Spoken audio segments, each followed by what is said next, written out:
Yo, Tuesday night, Ross and Risky. What it do? What it do? What up, Ross? What's going on, man? Man, everything is everything. We up in here, man. Tap in with us, man. If it's your first time joining us, man, we appreciate it. Hit the thumbs up button, subscribe to the channel. Got some cool stuff on here, man. We talk sports and the culture. It's gonna be a good one today, man. We got a lot to get into. We gotta talk about my Chiefs, yo Ravens, right? Make sure we make that distinction. My Chiefs, yo Ravens. We got to talk all the injuries in the NFL. What's going on? Is it people are blaming turf? People are blaming is it how people are training? We don't know what it is. So we got to get into some of that. Fee Collier goes off on WNBA commissioner. We're gonna play that audio here in just a bit as well. We'll talk college football. Bama goes into Georgia, knocks off Georgia. Does that get my man off the hot seat now for at least for the rest of the season? LSU, as they tend to do, big game, they drop it, they lose it. So that's not good over at LSU and Colorado. The one time that I'm riding with y'all against the Mormons, y'all go down there, y'all let them people come to y'all house and do y'all like that. We got to have a full discussion tonight, Ross, about whether or not Coach Prime is a competent coach. That's all I'm gonna say. We're gonna have a competent coach. We're gonna have a real conversation about Coach Prime's ability to coach or lack thereof. And then we'll get into some other things like Young Thug and his album. We'll talk Cardi B, 200,000, what they're saying in the first week. And as always in hip hop, there's some beef going on. We got Dame Dash suing people. So we got a full plate tonight, Ross. We got a full plate. Dame Dash is suing the Breakfast Club. Shit is crazy. Let's get it.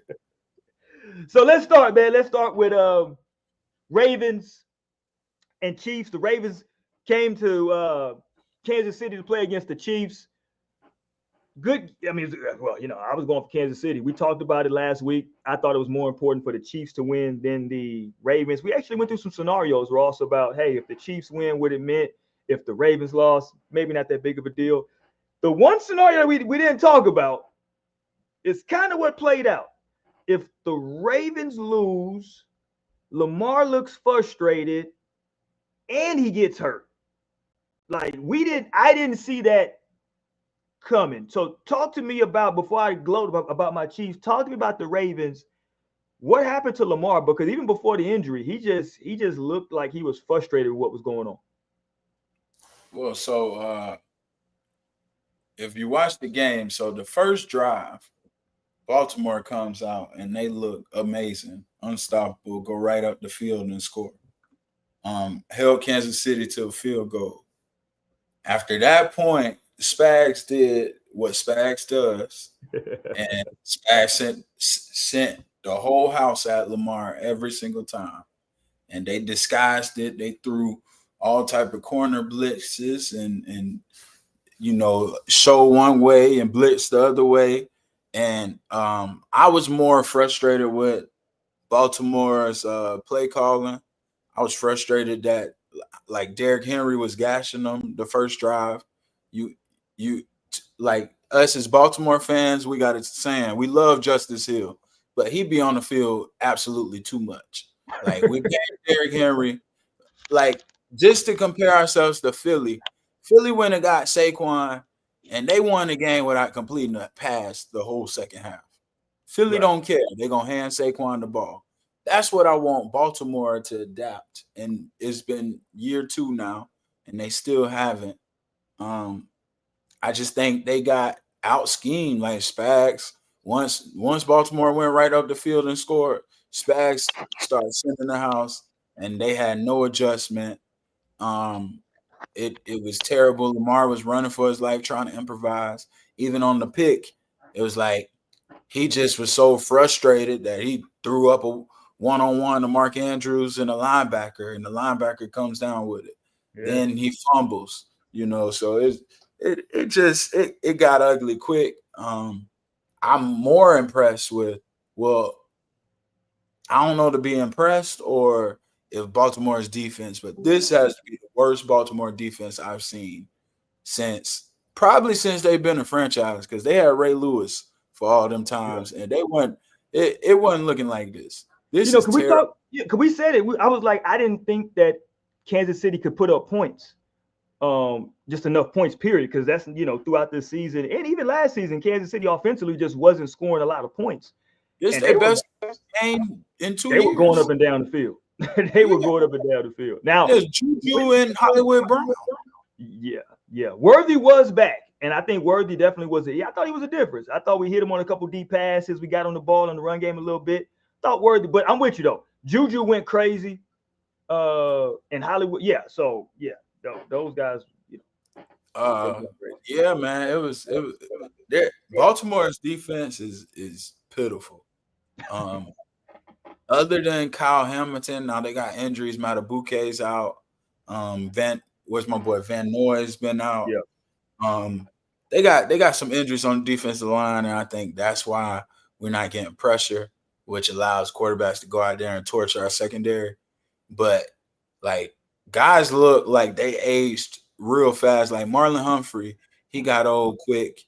Roquan was just like defensive player of the year caliber 2 years ago. He got old quick. You look at the young guys, Nate Wiggins, he's getting torched. You brought in Jair Alexander, he's getting torched. You know, so they traded Patrick Queen to Pittsburgh. He's over there looking amazing, and Baltimore is looking like they're missing a linebacker that can cover. So you look at it. I think Baltimore is in a weird position. I don't think it's over for Baltimore just because they schedule, like we said last week. Like the problem with Baltimore, especially since Lamar has been there, is they can go 6-7 weeks where they look like the clear-cut favorite and they're dominating, and then they can drop games that we expect them to win. So I still think they can turn it on. The defense got to go a long way. The play calling's got to get better, and please run Derrick Henry. That's all I got to say. Please. Yeah.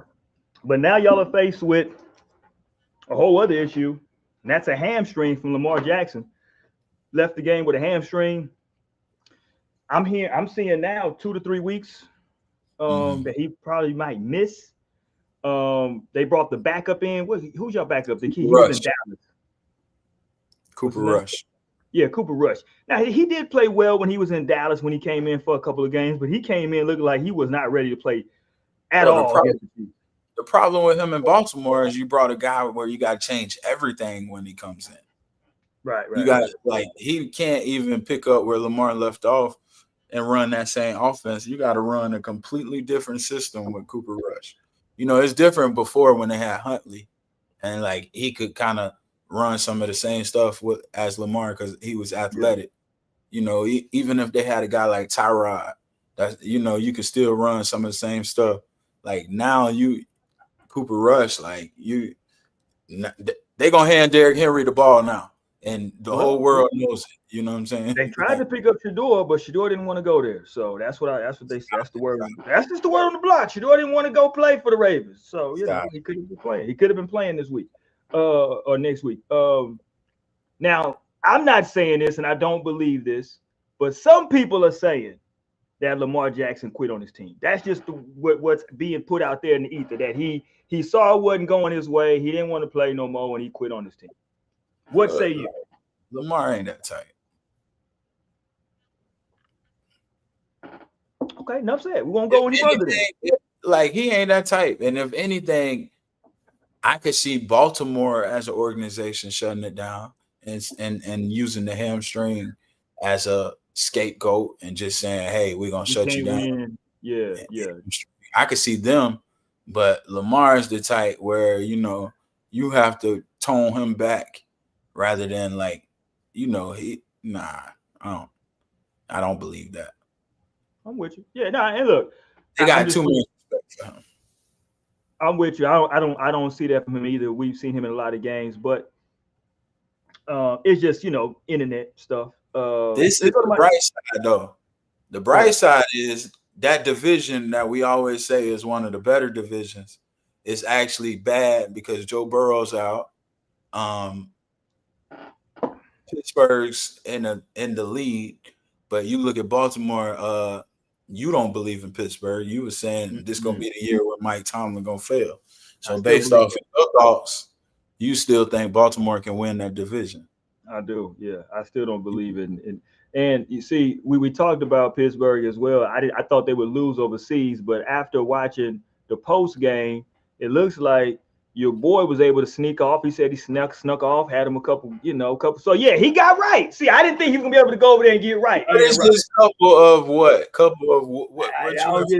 He talked about some beverages, so I don't know what he was mixing with the beverages, but he got right. Okay. He said he went over there. He was able to get right. So I didn't know that he was a drinker. I just know he was into other stuff. But he found some people to get right. So there you go. So yeah, that's how they won. He was able to go over there. People were saying Pam Oliver sounded like she was a little intoxicated. Let me see if I got that. That was in Dublin. That was in Dublin. Yeah. Let me see. Yep, Pam Oliver. Let me see. They were saying she was slurring her words. Let me see. Can I pull that up? Here we go. Yeah, you in Ireland, they serve beer with everything, right? Pam Oliver, shout out to Pam. I like Pam Oliver. She's been on the sidelines for a long time. But Pam also, she just be throwing that wig up on the side of her head. No, real talk. Pam Oliver just she don't even try no more with that wig. No, real shit. No disrespect. You know what I'm saying? No, Pam Oliver don't even be. Oh my goodness, that's hilarious. Pam Oliver just show up, bro, with that damn wig, and she just go out there, bro. You know what I'm saying? She's like, "Come on, man, let's roll." And she just throw it over half her face, and she just gonna roll. Here go Pam Oliver talking to. The wig be cocked like my hat right now. Every time, look at that wig. Look, just got it just thrown up there. Listen to her. Listen to how she sound though. She's slurring like a mug. Let's go, Pam. Let me find a different one. That one is super low. See, can I find a different one real quick? Man, she sound like she about a 6-pack in. Hold on, let's go back. They serve beer with everything. Oliver. I think this is it. Yo, listen to. Oh no, that's this dude talking all over. Don't be talking all over the audio. Let me see if I can get this one. Oh man, all of them are very low. I can't even play it, but just trust me, she is slurring all over the place. Shout out to Pam Oliver though, man. How long has she been on the sideline? It's been a long time. Yeah, it's been a long time. And she still ain't got them wigs right. After all them years. It's hilarious because no wigs are for show off. We all got a little auntie that's the same way. They just yeah, for sure. Throw that motherfucker up in the air and just run up under it. Quick. Yeah. Let's go through the NFL real quick, man. A lot of injuries. Let's talk about the injuries first. Shit. Horrible injury on Monday night with Tyreek Hill. Yeah. He's done. Neighbors. Yeah. Is done. Man. That was bad. And they look good. They look good with Jackson Dart. Yeah, he's done. Obviously, we talked about Lamar. He's hurt. Joe Burrow is already hurt. Who's another big name player that's hurt? Why didn't CD Lamb play in the Dallas? CD Lamb is hurt. CD Lamb is hurt. I don't remember what happened, but he's hurt. That was a good game with Dallas and Green Bay. Now CD, I don't think his is like injury like season. Yeah, he was jumping around on the sideline. Yeah, it's a couple of weeks with CD, so he'll be back. But yeah, it's a lot of guys that are injured and some devastating injuries. The two receivers, Neighbors and Tyreek, just devastating injuries, bro. Mm-hmm. It's horrible injuries. You're talking dislocated. I think they said with Tyreek, I think they said it was a dislocated kneecap, plus he tore, I think ACL and MCL is what I read. Let me see who else got hurt. I remember it was a lot of injuries. Yeah, man. Guys is going down. Well, somebody who could have got hurt was Cam Ward. Listen, I'm from Houston. I'm a Texans fan. They got to do something about old boy, that linebacker over there, fam. You see the hit he had on Cam Ward? He been throwing out in a lot of games. Yeah, he be head hunting. Bro, no, but for the officials to not call this is crazy. Let me see the hit. Say it again. Can I see the hit? Yeah, here you go. I'm gonna show you. This is Come on, man. You know, you and I both know, Ross, you can't, as much as we protect quarterbacks, you cannot hit a quarterback like this. And yeah, this is crazy. Let's go.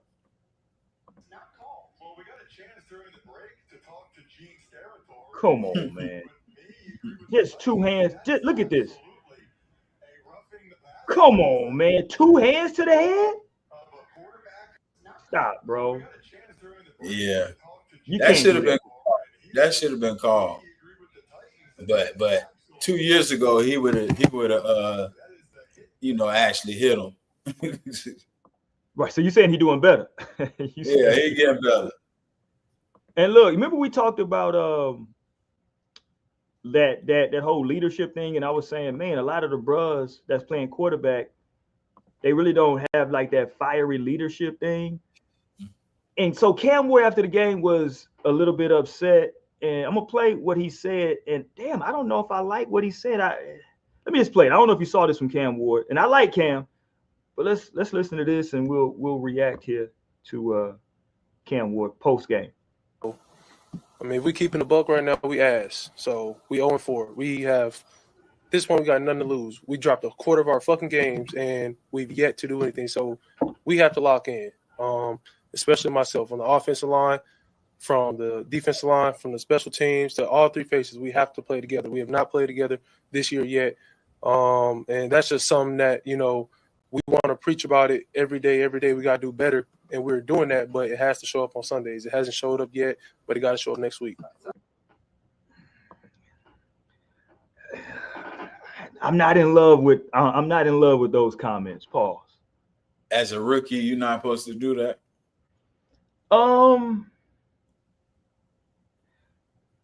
I guess I don't know. Talk to me, Ross. Cause so I hear that. Here's what I'm hearing. I'm hearing, first of all, you were the number one pick, which probably means you're on a really bad team. Right. Right. So this is where your coaches, the front office, your coordinator, your quarterback coach, I believe they should be having conversations with you about what the expectations are for this season. Right?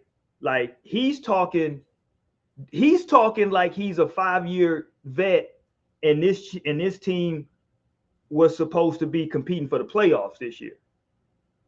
Nobody thinks that, right? Nobody thinks. I'm not saying you want to go out there and lose games, but you were making this point last week about Cam Ward. We're more interested in Cam Ward in seeing that you get better incrementally every single week. Like, you know what I'm saying? Like the wins, that'll come when it comes. We want, like, you need to make sure as a rookie quarterback that you're progressing, because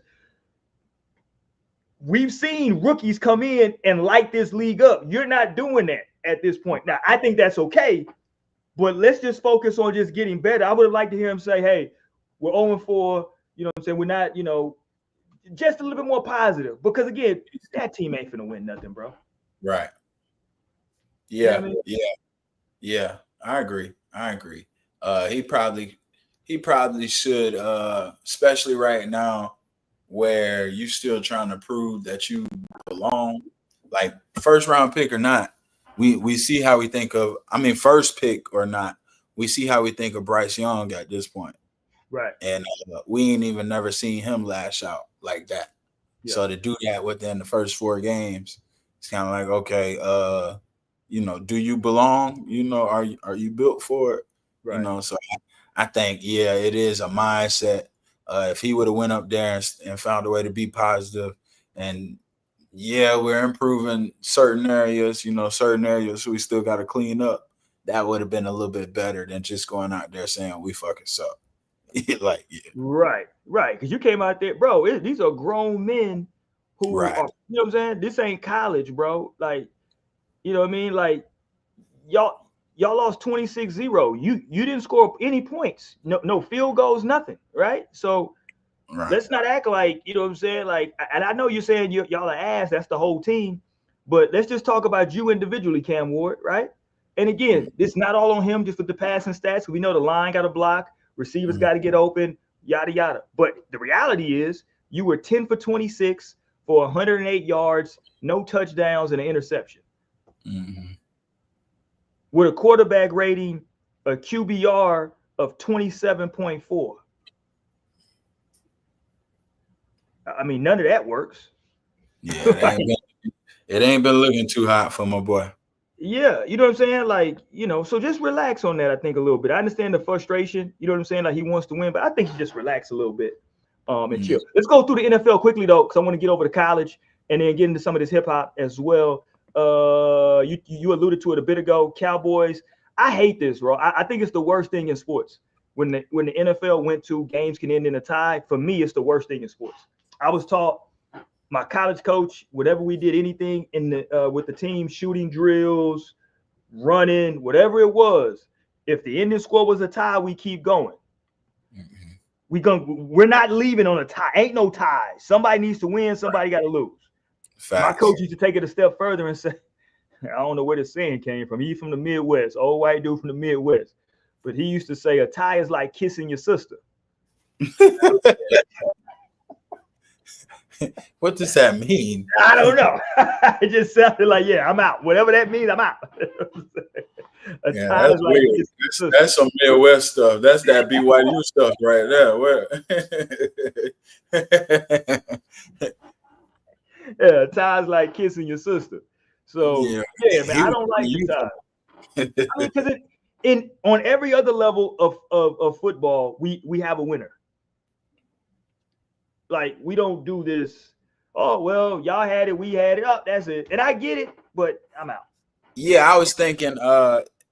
See, even if you just did it where, you take away the time, because it was really the time. Because I feel like they would have tried to score in them last couple of seconds, but because it was like 6 seconds or however many seconds it was, they had to kick the field goal and just win the game.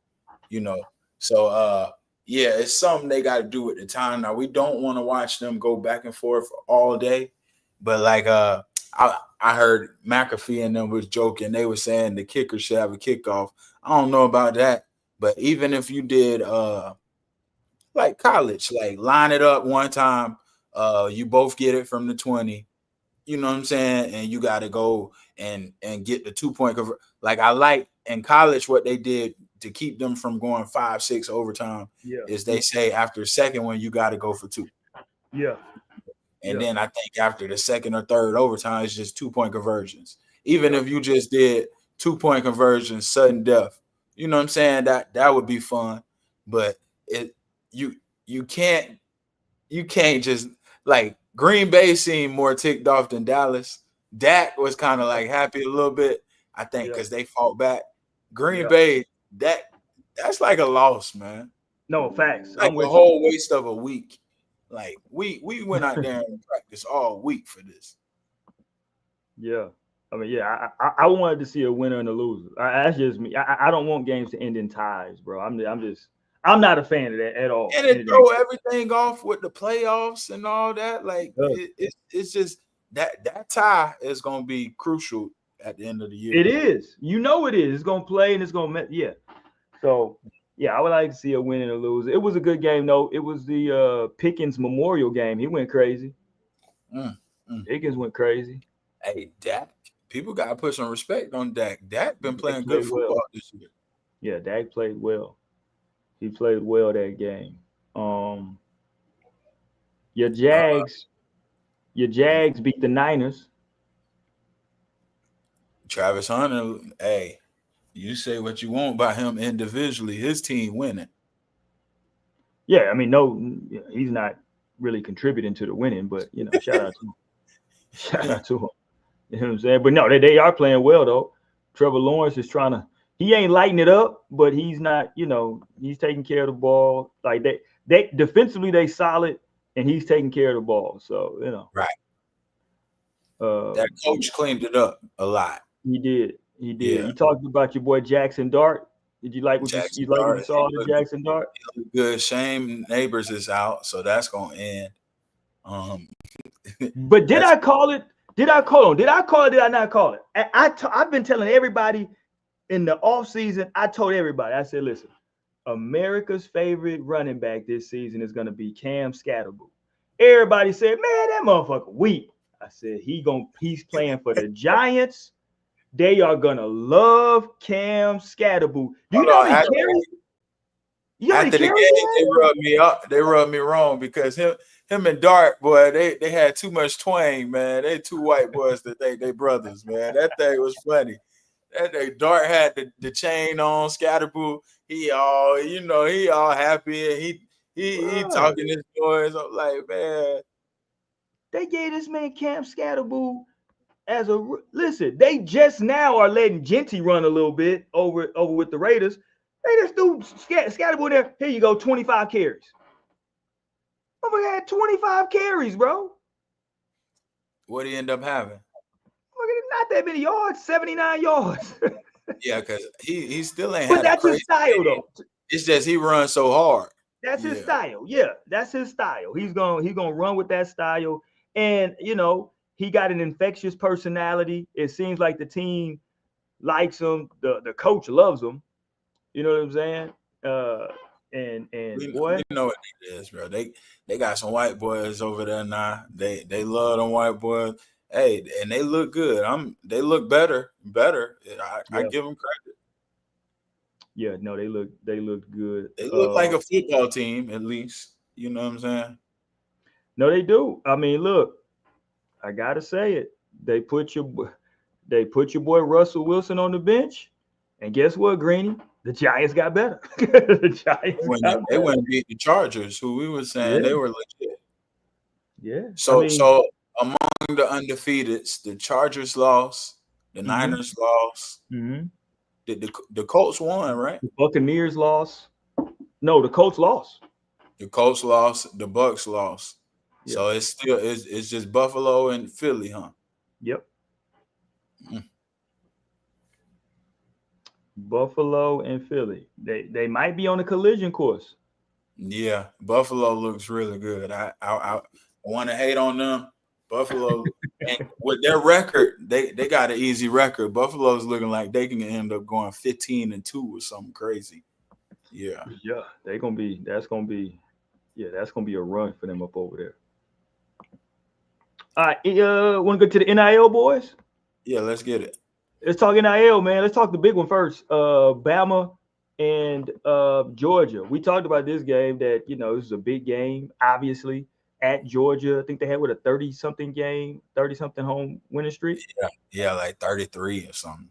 And it was funny because you brought this up that Georgia will play kind of a certain way to start the game, and then they'll turn it on. And I was watching the game, and I was like, this is playing out exactly how Ross said. And Bama stopped the bleeding and was able to hold on and come out of there with a win.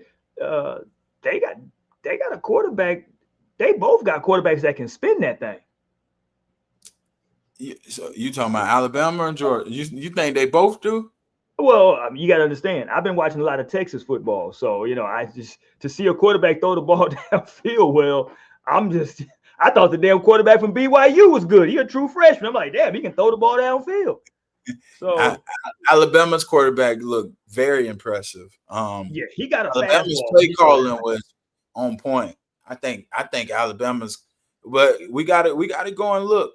This has been the board. Like we say, okay, does this game save and get him off the hot seat? This is the game he does well in because he won last year with Milroe. Remember? It's the other. Yeah, you're right. He and Kirby struggles against Bama. No matter who's the coach, apparently. Even Georgia, whenever they was, it's something with Alabama and Georgia. Alabama's still the big brother, no matter how bad of a season they have. On down seasons, like Alabama finds a way to pull it off. The thing is, with the board is like you can't play this good and look this good, and then next week come and lose to Vanderbilt. Yeah. But I think Alabama was able to go in and what they was able to do on the road. Like Alabama's still Alabama. We got to see them with the consistency every single week and not drop an easy one. But I think Georgia might have a quarterback problem though. I don't know about the Gunner Stockton. That's why I had to ask which quarterback. I don't know, man. I think they got a lot of talent around them, but this is why I think it's gonna be wide open, and we got to get to some of the other games. I think it might be this year. It might be wide open for the SEC. We're gonna see somebody different other than Texas, Alabama, or Georgia. I think I really OU. I hate to miss. say it, but I think Really, OU is really good. OU is really good. Yeah, I think A&M is really good. A&M Ole is Miss really is really good. yeah. Yeah. Speaking of Ole Miss, they beat up on LSU. You called that one. Um, I just Lane Kiffin coaching his ass off. yeah. This is now look. I gotta. I ain't gonna take all the steam away, but I gotta say this: Lane Kiffin, he is doing a good job, but my God, has he been given chances? He's been given a lot of chances, Ross. We got to admit that as well. You know what I'm saying? He's been Yeah. afforded. He's been able to go places. It don't go good, and just immediately go get another job. You know what I'm Yeah. saying? So, and not to go crazy about it, but that's not something that a lot of Mhm. brothers get those type of opportunities. You know what I'm saying? You go there, if you don't play, if it don't go well, you got to be a coordinator for a couple of years before you get another shot. You know what I'm saying? Maybe, you know what I'm saying? And then when you do get a shot, it's going to be at Northern Illinois. You know what I'm saying? That type of thing. So, but no, he is. He got a really good team, and they played well. What's up with LSU, man? Is it I think the Brian Kelly, that's kind of what they do. Similar to the guy at Alabama, Brian Kelly. They always gonna kind of. I think LSU's looking forward. I know LSU got a big game, and do they play Alabama? LSU got a big game. I feel like they kind of slept. they play South Carolina next week or this week? South Carolina coming up. Yeah, they got South Carolina, They got a stretch though. They got South Carolina, Vanderbilt, A&M, and then Bama. So how do you, if you LSU? So I guess you just came off a hangover because they played us and then Southeast Louisiana. So you kind of smelled the roses a little too much and thought you was better than Well, what you yeah, I actually. think you might hit the nail right on the head, Ross. Because let's go back to their schedule. They started off the year at Clemson. They won 17-10. At the And time, Clemson we ended thought, up being not as good as what everybody there you go. expected. There you go. At the time, we were like, man, they went to Clemson and won. It was a close game, but they pulled it out. But now we know Clemson is not good. Then after that, they played Louisiana Tech. That should have been the game where everybody raised their eyebrows because they won, but they won 23-7 against Louisiana Tech. That should have been the game where we said, huh, But even with us, they scored 20 and 20-10 with versus 5 against picks. Florida. Yeah. Yeah. And You again, scored. that's probably if not Louisiana Tech, then definitely that Florida game should be like, hold on. Defensively, we had this many takeaways in 20-10, really? But they won, and then they got Southeast Louisiana 56-10 as they should have. And it seems like that schedule was almost a perfect setup for what happened to them against Ole Miss. Because I'm looking with as much talent as they have, it's no reason their quarterback 21-34, 197 yards. 197 yards not cutting it. And then the running game, they can't run the ball at all. Now, they running back Durham, he did get hurt, but like LSU is one of the most talented rosters. They can't run the ball at all. I'm real impressed with Ole Miss though. Ole Miss finally got a brother over there. Mm-hmm. Hey, you know what I'm saying? They got Yeah. a brother over there for the Ole Miss Rebels. It's a new day. So they got him over there. I think they're legit in the SEC. They're gonna be, and if you look at it, what Ole Miss was able to do with winning that game. So Ole Miss I'm pulling it up there. Their record. I believe they put 3-0 in the SEC. 3-0 in the SEC. 5-0 in the season, 3-0 in the SEC. So they got a good little advantage right now in the SEC. They 5-0, 3-0. All the other SEC teams are like 1-0. Now we're gonna find out about Ole Miss real quick though. Now they got Washington State. But they play OU.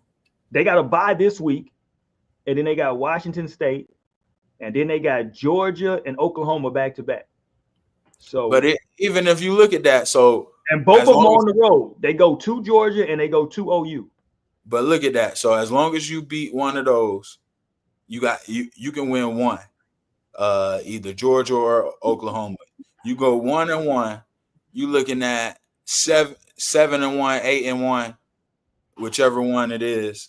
You got South Carolina and Florida to end the year. You Still play for the SEC title, huh? Yeah, so you really looking, that's like prime position. They did good by starting off, and a lot of these teams. So a lot of these teams have dropped early ones. Y'all dropped the early one to Ohio State, but like starting the season off hot now, that's really gonna be an advantage when you plan out them schedules. Like you don't want to play like y'all did, play the number one team or play somebody crazy. We played Miami last year, but you don't want to sleep at the beginning of the year like LSU. And then, well, they didn't intend on sleeping, but it ended up being a sleep. And, you get caught because those brackets, I'm looking, man, it's going to be a lot of everybody going to start beating up on each other. It's going to be a lot of parity, a lot of changes. Early brackets, I'm seeing I was right on the money. USF's looking like they might make it in there. I seen a couple. Dan Mullen at UNLV. I'm seeing I think. See, I don't think. I think I don't think that many schools are that good. I'll be honest with you. Like I don't believe in nothing that Georgia Tech is doing. I think Oregon's good. I think Ohio State's good. that was a game we gotta talk about, Oregon and Penn State. Yeah, Oregon and Penn State was a good game. Oregon did pull that one out, 30-24. I thought they needed that win. Oregon really needed that win. Bad for Penn State though, but yeah, Oregon went in there and won 30-24. And the coach came out and said he got the best quarterback in the country and more. So he did have a good game. Brother, he did have a good game. Yeah, he had a good game. Rooting for all the brothers. But I think you got the SEC schools, and then outside of the SEC, I think Miami is solid, Ohio State, Oregon. Am I missing anybody outside of the SEC that I think is good? I don't think so. Penn State is solid. Penn State's solid. Depending on Florida State. Florida State lost a bad one. They lost to Virginia. They let Virginia put up 46. Virginia almost put up 50 points. A lot of missed tackles, a lot of bad defense. Listen, I know we talked a lot about your coach over there at the University of Florida. We might have this, that seat was hot last year at Florida State. I think it needs to get back hot over there. Pause. But you listen, you're the number 8 team in the country. You can't give up almost 50 points to Virginia, bro. But this the thing. Did we put too much stock into them beating Alabama? Because now Florida State's at a weird position. You 3-1. Everybody started to fall in love with you early. You just lost to Virginia. They got Miami next week. You can lose 2 in a row in Miami. Then you got Pitt, Stanford, Wake Forest, Clemson, VTech, NC State, Florida. If he lose 4 games, that's a fit. Like 3 games, okay, y'all bounce back. You improve from last. If he lose 4 games, that's really a failure with how we saw y'all flash at the beginning of the year. It can still get ugly for them. I expect Miami to beat them.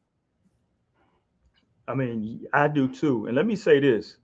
Let me make sure I give a full shout out to the students at the University of Virginia, because this field storm was. Bro, that was the craziest thing I've ever seen. I don't know if they have a coordinator. I don't know who coordinated this over at Virginia, but this storming of the field has to be the best field storm of all time. Let me ask you: have you ever seen the students on the sideline while the game? It looked like somebody coordinated the whole thing. Like they were like, "Okay, let's come down in rows. We're gonna bring this section on down." Like I've never seen it like this before. It was Like, in the end zone. yeah, I've never seen this ever, bro. Let's go. Here we go. Trouble. Heaves one towards the end zone. Bro, like, They done mobbed the ref. Look at the ref. bruh. It was a wrap. Bro, I saw they said somebody need to check on that corner. Yeah, I mean, bruh, that receiver got trampled. That's crazy. They I mean, I flicking love off- that for college flicking football. off You know what I'm quarterback. saying? You said what? They flicking off the coach, flicking off the quarterback. They said it's only a $50,000 fine. That's worth $50,000. It is, bro. They're gonna be man. This is a great storm. That's gonna be so viral. You made that back in off YouTube. Yeah, that's crazy. That's crazy, bro. And I ain't gonna lie, it's a lot of like little stuff they do in college that I don't like, but I enjoy that. Now I don't like it in basketball when you're supposed to be a good team. Like Bama's never gonna storm the field. That's Right? what we were saying. Florida's not gonna storm the field in football Yeah, it's or no basketball. team where we're going into thinking, man, we shouldn't have won this game. We're gonna storm the field. Right. Yeah. Right. And I think you got some fan bases that understand that. And look, shout out to Virginia basketball wise, they got a great basketball tradition. Football not so much. So I understand them getting excited and storming the field. I thought Now, it was I think in the fashion that the game went, like in the dramatic fashion of the game, that made it even better because it's double overtime. Like if they would have just won in regular time, it wouldn't have hit the same. Because it was double overtime and then you sealed the game with an interception. It's like it was picture perfect. Yeah.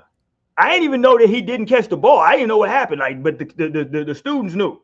They took off. And hopefully, no disrespect, but I hope they had some plan Bs that night. Because it was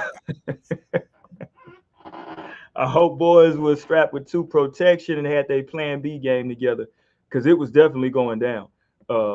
It was definitely going down on campus. Okay, let's go here, Ross. We got to talk about it, man.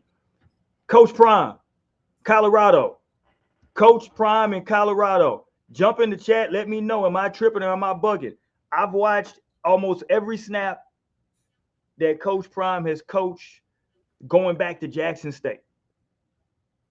For the first time now, I got a buddy of mine, Cash. He's been on the show before. He talked about he said from the jump that he didn't think Prime was a good coach. I was optimistic, saying, I don't know. Let's see what happens. I'm starting to see things coaching wise, Ross, to where I'm watching Prime and I'm saying, I don't know. I don't know if he's a head coach, at least at this point. I think he's still learning. I don't know. It's not even about the loss. I'm hearing, let me go here. Let's play. Here goes a great thing because it's a great segue. And I hate picking on other pods, but I got to play this from Club Shay Shay. Listen to how they're talking, Ross, and we're going to come back and go talk about Coach Prime. But listen to this because this is why I got so frustrated. Listen to them. This is after the game, after the loss. I don't know what's going on. They're going to have to go. They're going to have to go get some linemen. They got to go get some D linemen, Ocho. Yeah. Because guess what? Again, they can't stop the damn run. If you can't stop the run, you dead in the water. You're going to lose every game. It doesn't matter who you playing. But come on, Colorado, y'all got what we doing, Ocho? We ain't got the players on. And the ones that are there, they're making mistakes that you can't make. You can't overcome the mistakes that they're making. The decision making, especially at the quarterback position, that's very important. You're not going to ever get into the college football playoffs. It was the exact same. Okay, let's just stop it. Let's just stop it there. Ross, no one talks like this about college kids. No one talks about the players aren't making. We just spent the last 15 minutes or so talking about college football. Not one time when we were talking about it, when we were talking about teams that were disappointing, not one time did we go through the talent. We went to the coach because in college, you know what happens?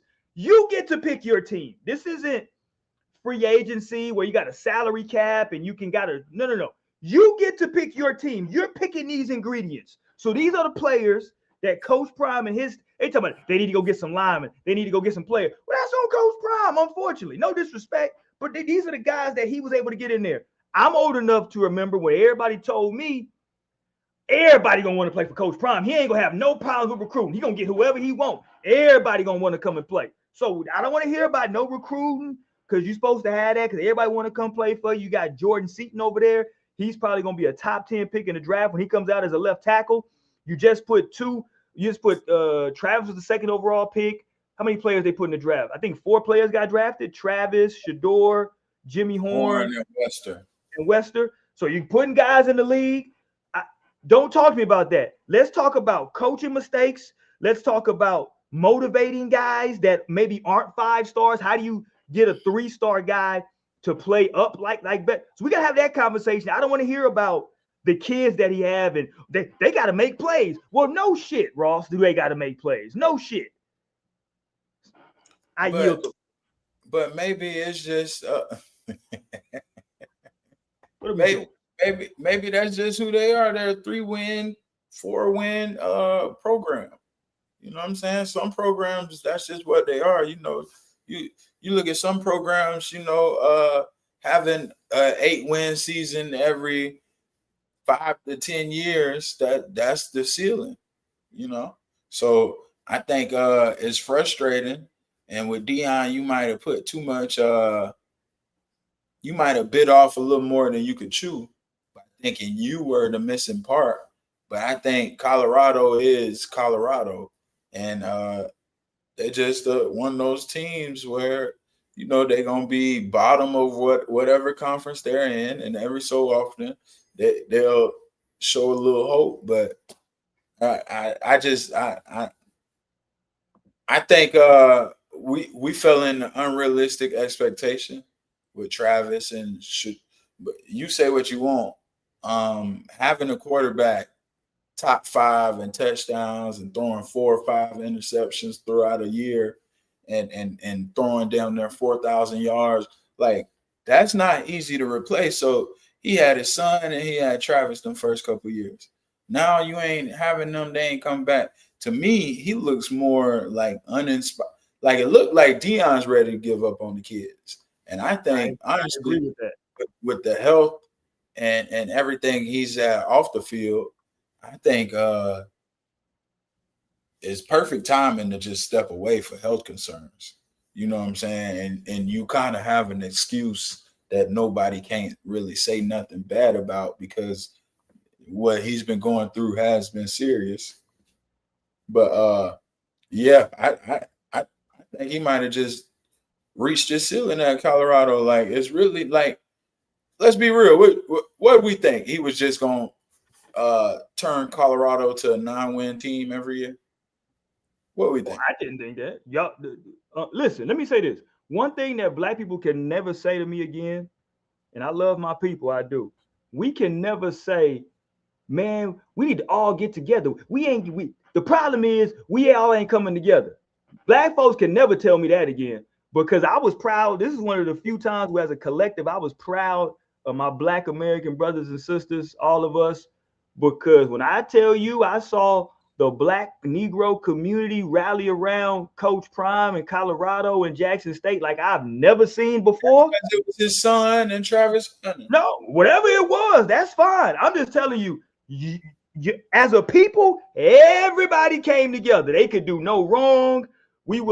Everybody, they won a game. Coach Prime got them boys playing. It was just and Prime. That's why Deion, you can't say it wasn't a success. Listen, he had Colorado versus Colorado State on College Game Day. He turned Colorado into everybody's favorite team. Colorado ain't never been relevant enough to our community.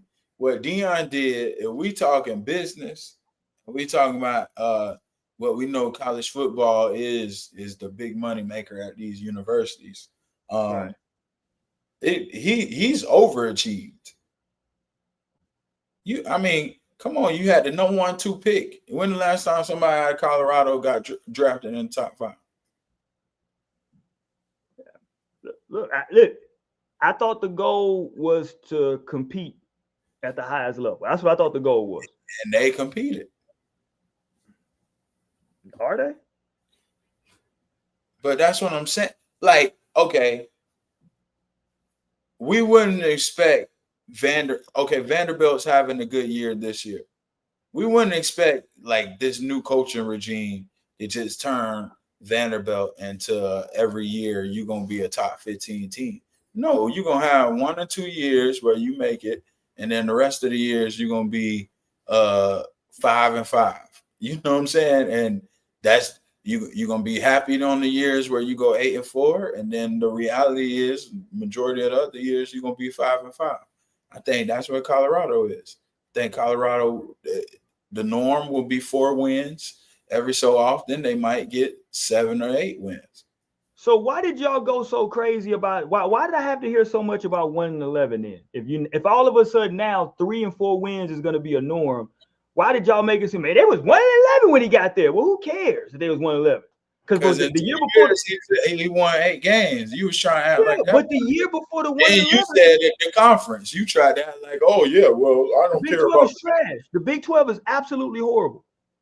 It's absolutely terrible as a conference. Texas Tech top 10 team and the Big 12 right now. Do you think Texas Tech is good? Because I do not. They're a good football team. Okay. No one believes that, Raw. You don't believe that. And I also don't believe that this type of motivation is going to help anybody win anything. Listen, he doesn't know what to say. When you've been such a great player, you can't understand why lesser players aren't able to do certain things. This is why they've always had the thing that, man, we don't know if all-time great players make good coaches because, you know, they sometimes just can't relate to guys who can't make plays. And I think this is what you're alluding to that Deion is seeing now when you don't have a Travis Hunter who's playing on both sides of the football, and he doesn't have his son who, while I don't think he'll be a good NFL quarterback, I always thought he was good enough to get drafted. So they don't have any quarterback, at least right now, that's NFL ready, and they don't have a two-way star like Travis, and this is just frustration to me. We can dominate this game if y'all do your jobs and turn it up. You gotta hold them accountable. Linebackers, y'all gotta do your darn job. Do your darn job. Y'all in the linebackers, come on, man. I'm depending on y'all. Y'all are better than this. You gotta look over there and whoop that dude, man. There's gotta be something inside of y'all that want more. Y'all selling it. Don't sell it. Don't ever sell it. Okay, listen, they ain't got it. You think they don't want to? No, what you disagree with that clip? I'm not disagreeing. I just don't think that. What I'm saying is, you can do that to if you had a young Warren Sapp that wasn't playing good on your team, and you tell him that he can flip a switch.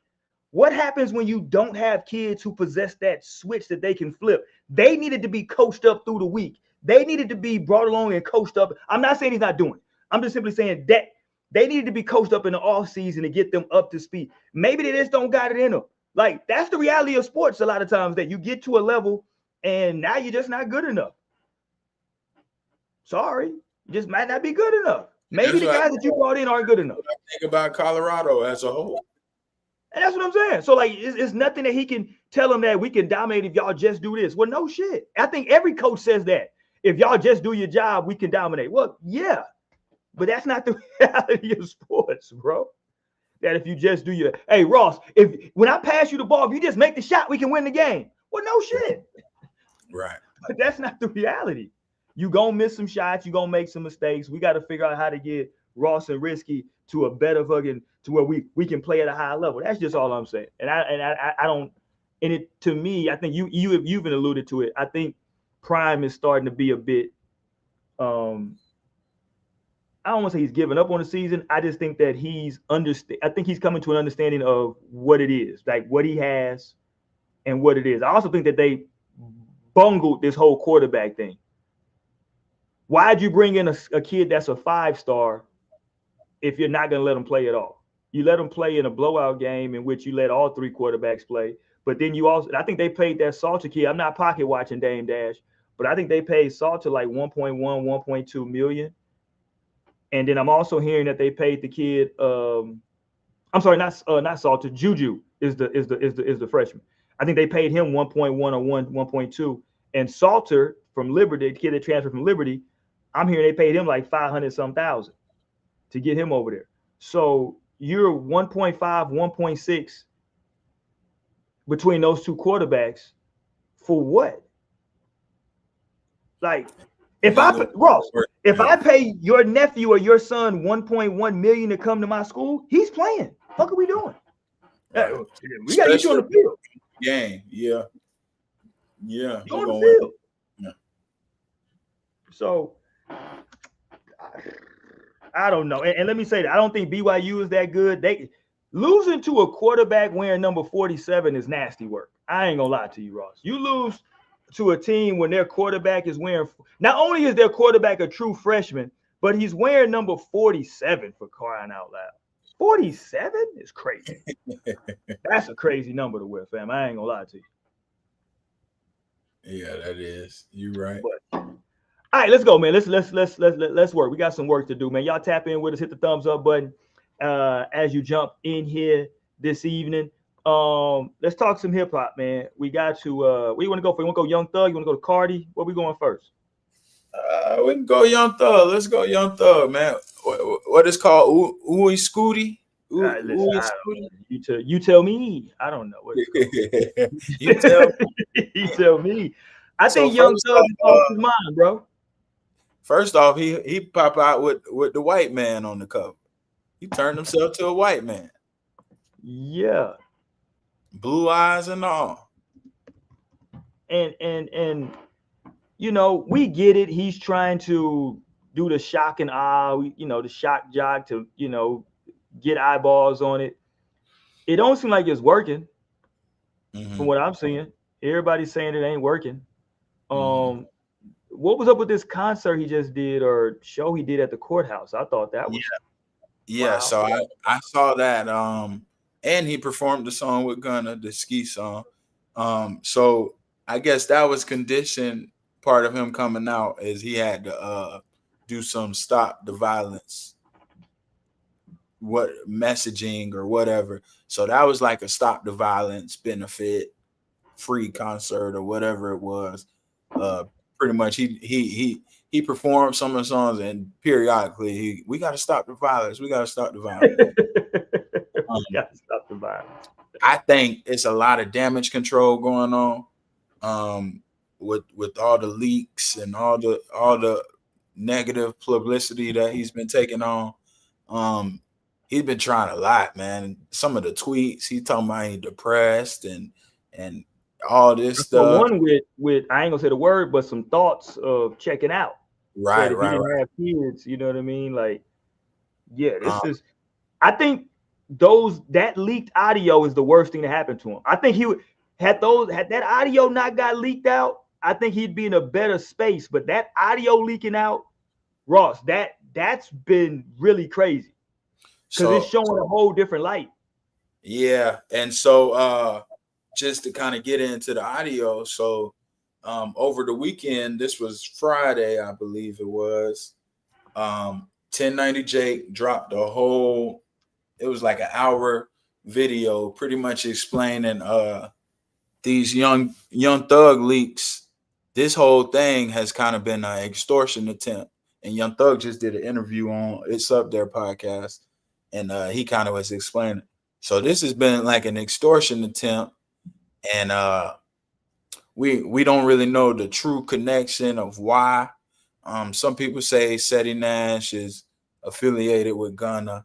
Whack 100's coming out and saying this is because retaliation for Young Thug calling QCP a snitch. But this has been like a surgical, pretty much assassination of his character. Like they released these clips. So first it was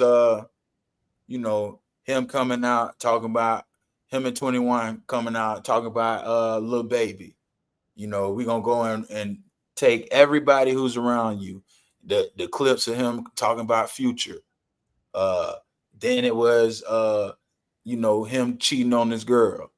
Then it now it's the interrogation video that's been out for a year, but they doctored it up and cut out certain parts and left certain parts to where it all looks like oh, you just did this interview pretty much talking about no rats and you came out with this song telling everybody a rat, and then now we're gonna drop the interrogation video where you can be perceived as a rat. And I think the most interesting part was, and shout out 1090 Jake, he broke it down.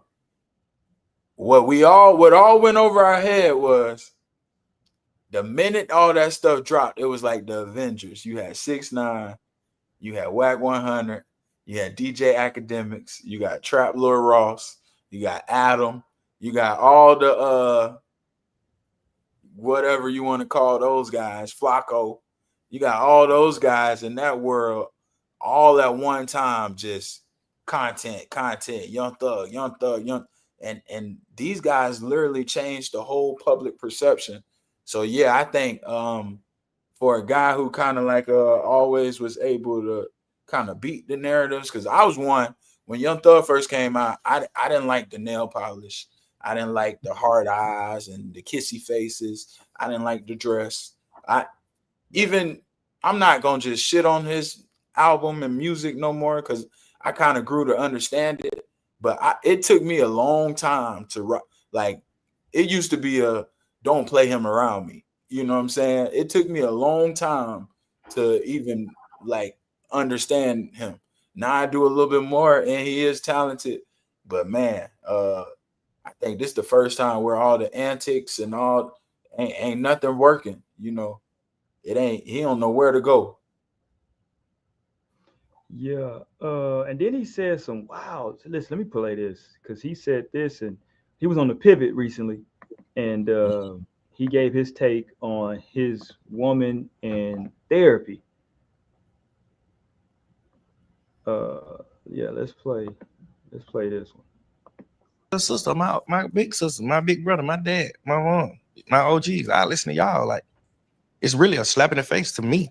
If I, you know what I'm saying? Like, I just was telling my girl that, like, I don't think you need a therapist. I don't think I need a therapist. I feel like I feel like I'm not a man if my girl get a therapist. It's like, damn, you actually call somebody and listen to what they got to say over me instead of just listening to what I'm telling you. I just feel less of a man. You know, in that, there's obviously things that happen through the calls being released that did affect your relationship. Okay, let me first just call bullshit on the Pivot guys. Let me call bullshit on them. Now, I'm gonna tell you, I'm gonna call bullshit on them, Ross. These are three super grown ass men, right? Y'all gonna let him say that and not respond to any of that, and just let this as OGs. That's what they supposed to be, right? OGs. You got to be like, yeah, young fella, I understand what you're saying, but you know what I'm saying, like the way you know what I mean. You got to talk to him through that, right? Especially the type of time they be on, because they big on therapy. Yes, and you just let him say that, you gonna move on to some leaked audio. No, that's what I be saying. Sometimes, bro, when you got that situation right in your face, it ain't even about, you ain't got to be confrontational with it, but y'all got to stop, and now y'all got to unpack. That's a lot, he said. Why would you go talk to a therapist instead of just listening to me? Listen, if my daughters, I got 2 daughters, yeah, get away from that, Negro. Listen to me and don't talk to nobody else. Yeah, sounds a little manipulative. Yeah, we ain't doing that. Yeah, we ain't doing that, bro. And then I ain't even saying like she got to go talk to a therapist, but she can go talk to somebody else. You talking about? So you rather listen to them than listen to me? Yeah, but bro. We pushing P though. You know, it's all about you know what I'm saying? It's all about mind control over Debo. You know what I'm saying? Hey, look, I'm not hating. You know what I'm saying? I ain't hating to the P's out there, but I'm just saying, like, that's a, you know, I teach my daughters that's a red flag. If a Negro tell you need, so you want to listen. I feel less of a man if you want to listen. Listen, that ain't even got nothing to do about your manhood. That has something to do with the other person just wanting to get you know what I'm saying? Maybe they just want to bounce some. Maybe it's something that you know, whatever it is, you know, like that person's an individual. Yeah, that's your lady. You know what I'm saying? It's your wife or what have you. But if they feel like they need to go holler at somebody to, you know, work through some stuff that maybe they don't feel comfortable with or what have you, man, listen, I don't know, that shit was just a wild ass thing. Especially with something like that where there's kind of like a there's those differences like in status. Like Mariah the Scientist is on her come up, but Young Thug is still the bigger star. There's an age difference. There's it's a total thing. So that's where like you don't want to just go full manipulation. Well, like that's a red sign. I get what you're saying. Like that's that stuff. That's that stuff where like, nah, don't go vent to nobody else. You know what I'm saying? My word is the law. Like you can come to me. I got all the answers. Like right. He literally said you would go listen to somebody else instead of listening to me. Like, damn. Like, shit, okay. Yeah, that's like, crazy. I let her go talk to somebody, a woman that's a little bit older than her, that's been through. You ain't went through what she's gone through. You know what I'm saying? Yeah. Right. Yeah, man. Like, that's crazy. So yeah, more to come on that. Let's get to Cardi. Cardi, she back in the building. They saying she debuted at #1, over 200,000 now. Nicki Minaj is calling cap, but apparently in this release, she letting everybody have it. She going at folks, and then got some leaked audio, more leaked audio. Hip hop is the messiest space ever. Everybody's leaking. Everybody's recording conversations. Put it like this: if you get on the phone with somebody who's in the hip hop industry, just know that call is getting recorded. And this is my thing. Everybody's so big on the snitching and all that. Like with these phones and stuff, like this is crazy. Like this is Ivan Snake. Like it's becoming normal. Like I've never thought, let me record this phone call. Never. Yeah. I might need to use this in the future. Like what? It's great. You know, saying, you know, in boxing, it used to be that nobody ever talked about or leaked sparring. No, like we sparred, we just leave that in sparring. Now it's cool to show sparring videos, talk about what y'all did, who you beat, who, you know what I'm saying? That was just never, I think we're just in a different time now where like that stuff that used to just be, yo, I hit you up on, I hit your line, we talk about what we talked about, that's it. Like you said, you just gotta assume it's being recorded. So here, this is Cardi talking to, they're saying this is allegedly the management for, what's her name? Ice Spice? Ice Spice. Here we go. I want to let you. What she said? Why you want to act dumb? Why you want to act dumb? I really don't know. You don't know? I'm going to show ya. I'm not Lotto. I'm going to beat her the fuck up. I'm going to knock her the fuck out. Oh, yeah. I'm going to beat her ass. I'm going to get riot beat up by my niggas. Y'all going to see what the fuck is up. You think I'm fucking pussy ass Lotto? Sorry, tell me. What's that? Yeah, I don't know. I'm on big. Bro, I don't got to fucking tell y'all shit that she said. Because y'all know exactly what the fuck the bitch said. Go on the phone right now. Go on the phone right now. Go on the phone right now. Yeah, just a full crack. We're just crashing out, bro. Crashing out. She get worse? Or is it pretty? No, that's some more. She's about to do this Empire State joint. Nah, she about to get. Oh, she in New York? She in New York? Gotta link up. Gotta link up. Gotta link up. Gotta link She up. pregnant. Where y'all niggas is at? She pregnant. Where y'all niggas is at? Where y'all niggas at? I'ma beat her. Any red carpet, any fucking show I see her, any fucking event, I'ma fucking beat her. I'ma go in that mouth. I'm going in that mouth. Balls. Yeah, they I mean, it's just crazy, bro. What's I ain't the gonna beef over? I still don't know exactly what she said, but apparently she said something about Cardi B. Cardi B's into it with JT from the City Girls. They going at it there. Bia. She went at Bia on her album. Woo. You know, she into it with Nicki. You know what I'm saying? She into it with Nicki. So it's just the hip hop space, bro. It's just, I don't even know what to say. You know what I mean? It's now how's Lotto gonna feel about that? Yeah, because she said I ain't, because Lotto and Ice Spice pieced it out, right? Right, but now she's saying I ain't Lotto. Like that. Yeah, so catching strays. Yeah, listen, you Negroes, bro, and y'all hip hop is something else. I don't even know what to say no more, because it's just beef, mess. I'm with you. I consider whoever's leaking these audios, to me, I ain't gonna say it's snitching, but it's something though. It ain't, you know what I'm saying? It ain't the way to get it. It's dirty. Yeah, it's dirty. Shit.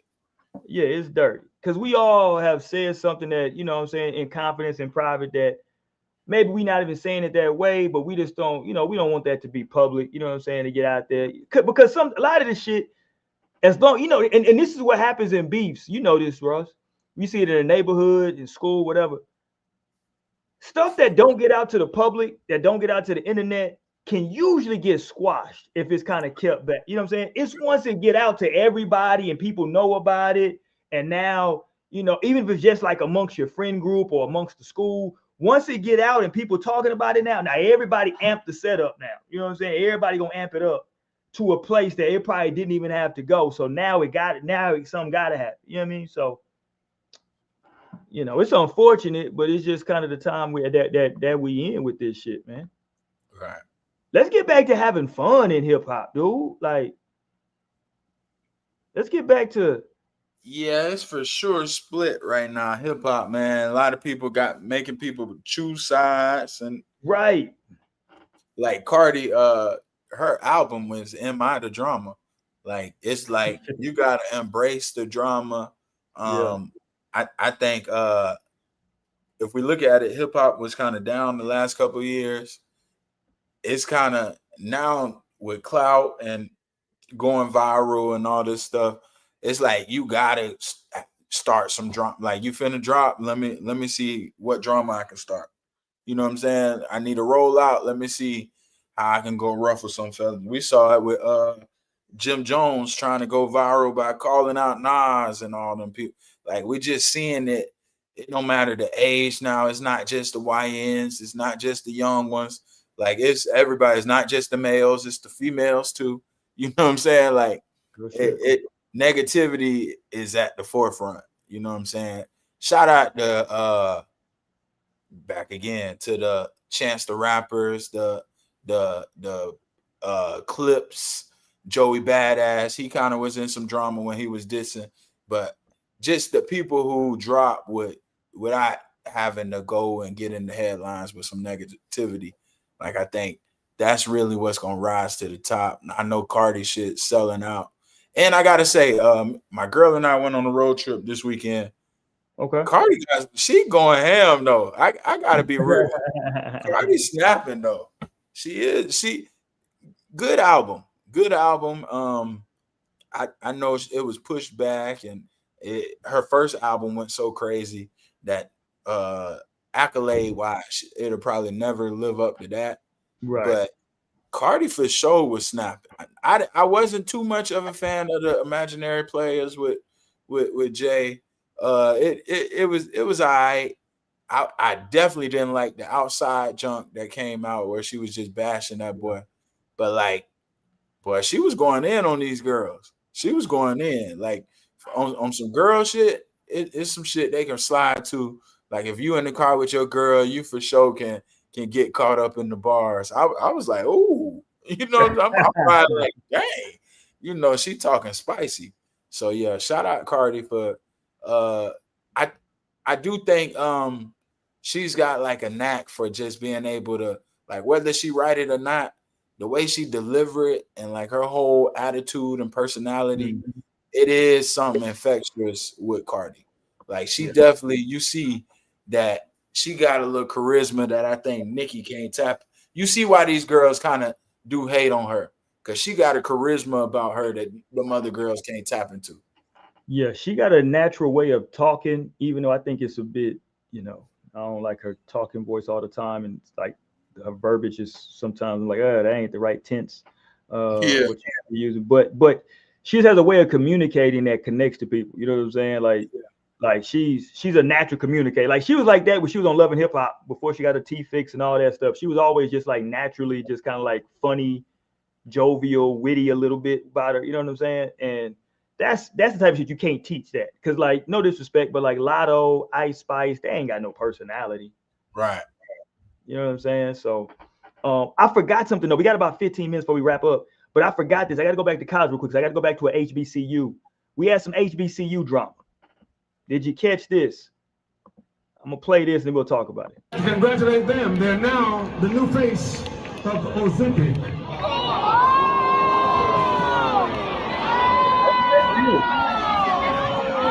Okay, so what that was saying, Alabama State and FAMU. Alabama State, I think it's Alabama State. They have a group of young ladies called the Honeybees, Right. who are like their plus size dancers, right? So FAMU, your people, FAMU, that's FAMU, got on the announcer and said that they are the face, they are the new face of Ozempic.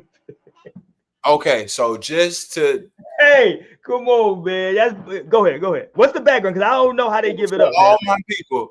So if you go to a FAMU game, normally with the HBCUs, they'll have their girls. So I know like Jackson got the 24 karat. But don't cook me. They got their 24 karat golden girls. It's like they always got the showgirls or whatever you want, the majorettes or whatever it is, where they go. And so like FAMU's MC or whatever you call it, the guy who's usually talking, their band is called the Marching 100. They always got an MC who, that's like his whole thing is he always served the other team. Gotcha. So that's his whole thing, is to get on there and to give some sly shit talking. And it's always crazy like that. Now him going at the big girls, that's where like he definitely tried to, because Ozempic's so popular right now. Yeah. But like he would always throw some shade at the other team. And like, you know, sometimes they'll say, oh yeah, 24 karat golden girls, more like blah blah blah blah blah. Like it's always a little diss. You know what I'm saying? Well, see, now that I'm armed with that information, big girls, that was what. Hold on. I love that you gave me the background on FAMU and how that announcer gives it up. Pause, because now, hey, listen, we're not gonna exempt big girls from jokes. I don't want to live in a world where just because you big, we can't joke about you. Stop. We can, if this is what I do, I get jokes off about everything. I can joke. It's a joke. Okay. I thought that this was, you know, kind of a one-off thing, like they perform. Now he going. If this is what his shtick, I'm totally fine with it then. Now, listen, what it is it's kind of like a home advantage thing. So because that game was at FAMU, they get to have the mic. Yeah. So y'all don't get to say nothing back. It's just us. Boom. So whenever we go play at somewhere else, it's your turn to take the digs. You know what I'm saying? So yeah, I don't want to. So yeah, hold on. I'm not. This country now has a problem with everybody being funny. People want to hide behind comedy to be racist, right? We know that happens all the time. But in this situation, if you're telling me that he jokes on everybody, like you just said with the 20, you know, you made the example of the 24 karat gold. He can just say y'all more like whatever, right? Type gold or something. We can't just say more like gold plated. You know what I'm saying? we can't say that just because these are plus size girls. We can't make no big girl jokes at all. Stop. Come on, man. Come on, man. Come on. Big girls, where y'all at? We gotta be able to joke. Cause look, Monique, when she was out there running wild, doing her big run, she had a 60-minute set. 45 minutes was talking about skinny women. Mm-hmm. And that was perfectly fine. Everybody was laughing and they were having a good old time, right? So come on, man. We gotta be able to talk about if we're gonna have fun. So you know what it is, because it's an HBCU. I know, but come on. About our black queens. You know. Here you go, Doc. You're Dr. Umar now. Here you go, Dr. Umar. And since we talk about our black queens, and especially our lovely plus size BBW queens, you know what I'm saying?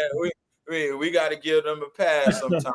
They the most hated, and you know it's the hardest. But this is amongst us. This is supposed to be the fan. This is supposed. You know how it go. We gonna joan the hard when it's the family around. The family reunion is when you get the work.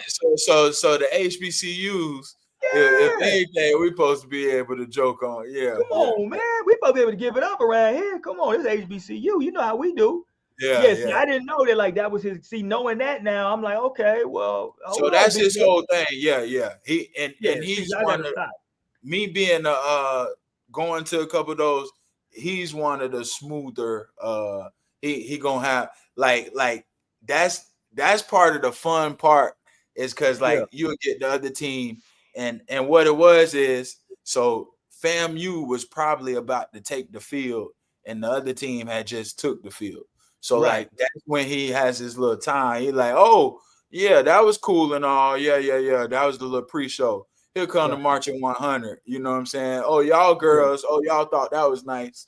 You know, you had the face for Ozempic out there. Well, let me show you our girl. You know, that's all it was. Like he was just setting up. Like yeah, good show. All right, here come the Marching 100. Here come FAMU.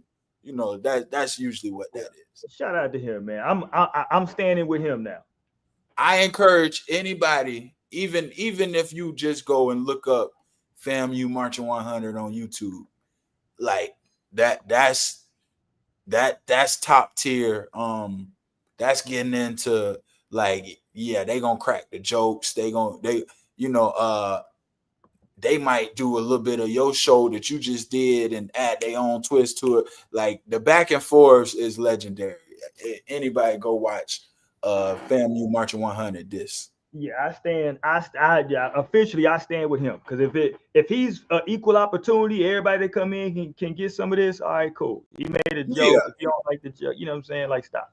All right, we got about 10 minutes. Let's go. Let's play some of this. Let's talk about Fee Collier of the WNBA. They got eliminated. She was injured the game before, game 3, but they got eliminated from the playoffs, conference finals, and she was doing her exit interview. She took her time because she wanted to address the state of the WNBA and specifically the commissioner.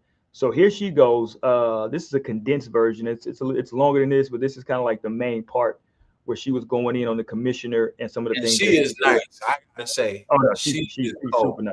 She might be number 2 behind Asia. Facts. That is negligence.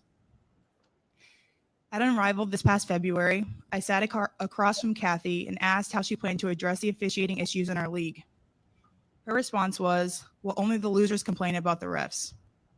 I also asked how she planned to fix the fact that players like Caitlin, Angel, and Paige, who are clearly driving massive revenue for the league, are making so little for their first 4 years.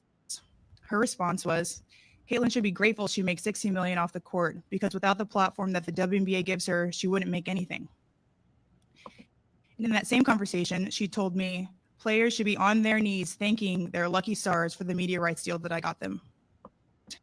So that's her talking about, conversation that she had with the commissioner. I'm gonna look for a little longer clip as well, but the WNBA players are definitely upset because of the way that they believe that the commissioner is handling just the overall function of the league. So they are. Let me see if I can find a longer version. Hold on.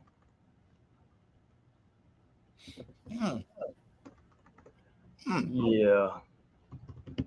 Yeah, I don't. If that's really what the commissioner was saying, that don't sit well with me either, though. Yeah, the commissioner was on some, hey man, get it off the backboard. Be thankful to have a platform. Like what we can say is with the Unrivaled and with these new leagues and collectives, like the WNBA got to be careful because who's to say a LeBron James, Steph Curry, and some of these other guys don't put their money together and really push this competitor of a league that's forming that really is looking good. I see even with the next chapter stuff that's going on with these one-on-ones and 3-on-3s, like it's, you look at the big 3, not that women are going to join the big 3, but it's not just the day and age where you could say, oh, get on your knees and thank your lucky stars that you get the opportunity to be a part. Like, and that this ain't the NFL. I think the NFL is the only one where, it's the NFL and it ain't no competitor. You got to be thankful for the shield or whatever. Like basketball, women's basketball don't get that same flex. The only pushback I'll give on that, though, and this is the only pushback I got with the WNBA players, is that, like, at a certain point, the dollars and cents have to make sense, literally, right? Like, we got to look at, revenue. What are y'all doing with arenas? I know they've said, I think they said their viewership was up again this year, but up from what, right? Like, what do those numbers look like? What are the attendance figures looking like across the league? Like, how profitable is the league, if at all? Right? Like, are we making money as a league? Because if we're not, and y'all want to be paid, like, how can we pay you more if we're not making money? But that's a league problem, not a player problem. Well, no, it's a both of our Money problems. has to be no, it's a league problem, and the margins. It's other ways to cut the margins other than salaries. Okay, it's other ways. Even with the NBA has been paying whatever to bridge the gap because the WNBA has been in the red. Right. Well, like the WNBA has to find ways to partner. There should be a WNBA team should be everywhere the NBA team is. Find a way to sponsor, find a way to like NBA teams have planes. Every NBA team has a private plane. WNBA, find a way to cut them travel costs and use them NBA planes. It's ways with the advertising. Like we see Caitlin Clark, like if Nike can find a way to like give this money to these people, then how the WNBA, like how is Nike making it back? You know what I'm saying? Like I don't know. That's what I'm saying. I don't know if they are. Right? They keep giving these deals out. Well, but it costs money though to, like, you can't just jump on a plane. That costs money to like fill those planes. Like where's the my question is, where's the revenue? And I know this is what the commissioner told her. Y'all should be happy. Y'all should be on your knees for the deal I got y'all, right? Because I don't know what to your point. I'm with you. I don't know what the money is or what it's not. I just know colleges are giving these athletes. Juju's making $1 million from USC. How they get the money? That's USC. The Sparks don't. That's so USC. You tell me USC has more money to give than the Sparks? Hell yeah. USC is an entire institution. The Sparks is one. Bro, you know how much it costs to turn on the lights in the NBA arena? Now, look, if the WNBA players want to have a real conversation and say, hey, maybe y'all should go to some smaller arenas. Smaller arenas. Maybe y'all should go to some smaller arenas now. Find a way. Smaller arenas, like they say, TV rights. But you gotta have in order to get a TV rights deal, you gotta be able to come in there and show, hey, here's our ratings, and then they have to say, oh, that's good ratings. We want to, we if they look at the ratings and say, we good on that. What do you know what I'm saying? That's all I'm saying. Like, I don't know what the issue is, but I do agree that the commissioner, at least from what Fee Collier is saying, sounded very dismissive. Maybe the commissioner should make less. Maybe these WNBA coaches should make less. Like maybe I think everybody outside of the players should be taking the pay cuts before the players do, because the players are the reason that the commissioner has a job. I mean, if it wasn't for Caitlin Clark and Angel and Asia and some of these people who pushing it, that same commissioner, you wouldn't wouldn't have a job. So I think that's the wrong attitude, is to like just, you should be thankful to be a part. Like, no, the WNBA should be thankful that these players want to be a part of WNBA, because unrivaled is a real thing that's growing. And Steph Curry and these other big names that are going to be billionaires are putting their money in, and like they can all just say, okay, we just go play overseas. Like, shame that the Brittany Griner situation kind of like is running them away from wanting to go overseas. But they like, okay, we can all just go to Europe. We make more money in Europe anyways. Yeah, historically, that's definitely a fact. All right, we're coming up on that 90-minute mark. We stop going to WNBA and continue to do what Juju and them doing, and we're going to stay and make that bread in college. I'm just saying, I'll end on this. We got about 20 seconds. I'll end on this. Houston won 4 straight championships when they had a WNBA team. Houston is one of the largest cities in the country, and they now no longer have a WNBA team because it just wasn't profitable. So that's all I'm telling you. They won 4 chips. They got like 5 Hall of Famers on the team. It's in a huge city, and it didn't work out. So there you go. That's all I'm telling you. It didn't work out, bro. Hey, we're gonna end on this. You know, like I know, when it's some us involved, somebody had their hands in the money. All right, shout out to you. Hey, we out, man. Y'all hit the thumbs up button, like and subscribe. We appreciate